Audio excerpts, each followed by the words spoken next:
now that I've got the chance to really look at Terence Crawford versus Canelo Alvarez, because as y'all know, I don't like it because it's no, what does it prove?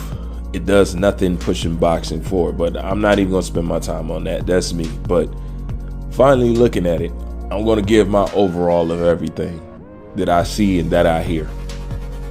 I heard somebody ask Canelo, if he loses to Terence Crawford, is it going to be embarrassing to the Canelo brand? And he said, oh, no, you don't have to worry about that. I'm not going to lose. This is what I have to say about that. If you would consider it embarrassing for Canelo to lose to Terence Crawford, then it should be considered embarrassing for him to fight him. Feel me?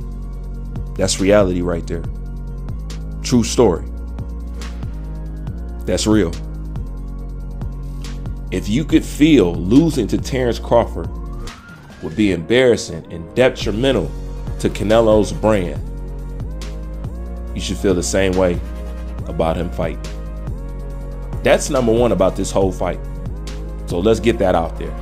We're having this fight because somebody's scared to fight somebody else. Let's put that up front too. Terence Crawford resume. It's an asinine conversation at this point. That's the kind of conversation you have maybe before you have made the fight, but not when the fight is made. It's no point, because the more you try to tear him down, the more one could beg the question, well, why fight a guy that you said hasn't fought anybody elite? Then what does that say about you?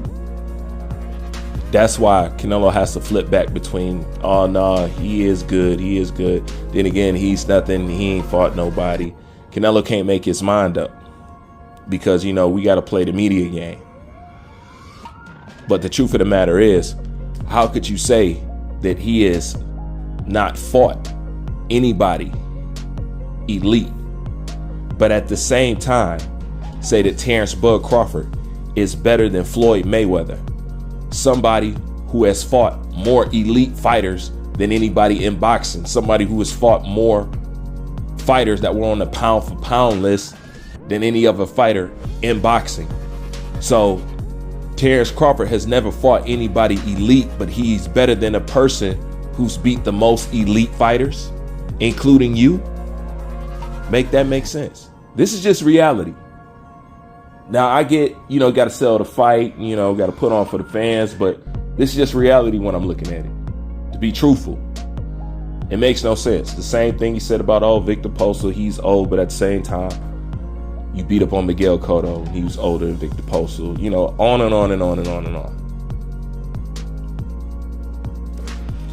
And the more we get to the fight, people can't settle whether they want to be like, oh, Canelo's old, he's slowing down, or no, Canelo's this and Canelo's that, and all this projecting is going on, trying to project fear. That's Canelo's fans' fear, trying to project on to Terence Crawford at all times.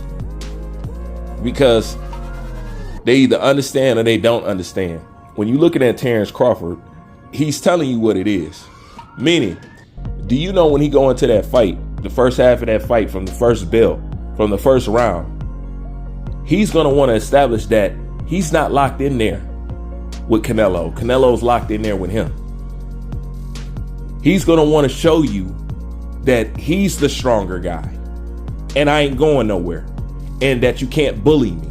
And right after he establishes that, he's going to go ahead to pick apart on the back end. And if he chooses to go for the knockout or whatever, then we'll see. But either way, the fight won't end how nobody would want it to end, whether they think Crawford's going to win or Canelo's going to win. Bruce, what do you mean? Because the one thing that people ain't thinking about that I put out there, and was the only one that I know to put it out there, because I ain't never heard nobody else talk about it but me.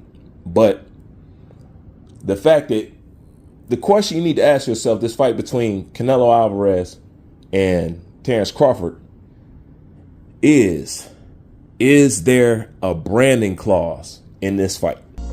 That's the most important thing. Now that depends on, all that depends on whether you're going to see somebody knocked out or not, or in an embarrassing state or whatever or something. That's really what it boils down to. And if you don't know, or if you knew or something like that, branding clause was something that I talked about during the Conor McGregor Floyd Mayweather fight, and I explained why you would never see somebody like Conor McGregor sprawled out, knocked out on the floor, even though it could have been like that. And it seems the refs came in and stopped it before something like that happened, is because that fight had a branding clause. And I found out about that because the guy that I train with, his best friend is Conor McGregor's manager. And he's the one that told me about a branding clause. I didn't know what a branding clause was until he broke it down to me. He pulled out a contract and he showed it to me, and he broke it down. Till then, I've never heard of a branding clause out of anything that I've heard in boxing, about contracts or whatever and whatnot. That's the one thing that I've never heard of. And he said, this is why you won't see what you think that you're going to see. You're not going to see people knocked out and then vulnerable, for the same reason for the Charlo fight. That fight was stopped before it got real ugly. A branding clause means something that if my client signs up for this fight, the fight will be stopped before it can be something very damaging or non-recoupable to the brand. Therefore, why would I go into business with you when doing business with you would end my business by damaging my brand? So therefore, I would basically be closing up shop. So it's basically like an insurance policy to make sure that I can keep selling that brand after this fight. AKA that means stop the fight before anybody is, too horribly embarrassed or something like that. That's what people need to ask themselves. And I can almost guarantee you one's in here. So that's why I was saying, whether you think it'll be Canelo, whether you think it'll be Crawford, are you going to see it at the level that you're expecting to see it, or that you think it should go?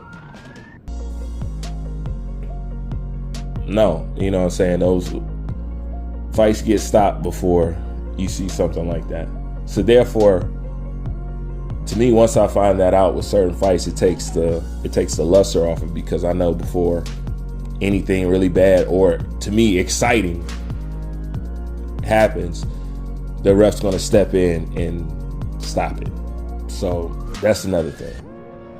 And most importantly, to end it all off, at the end of the day, what is the fight supposed to mean? It means something for Crawford, but don't mean nothing for Canelo.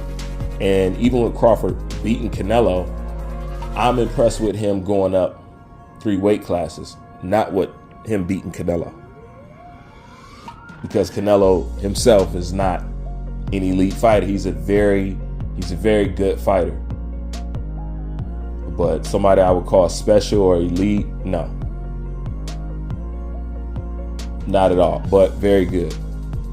But when I look at all this, that's everything that I see in here. You know what I'm saying? Like, I can see through the crap, I can see through the bullshit. You know what I'm saying? I can see through all that. But anyways, that's my thoughts on this. Like, comment, subscribe, Boost Vein. I'm out.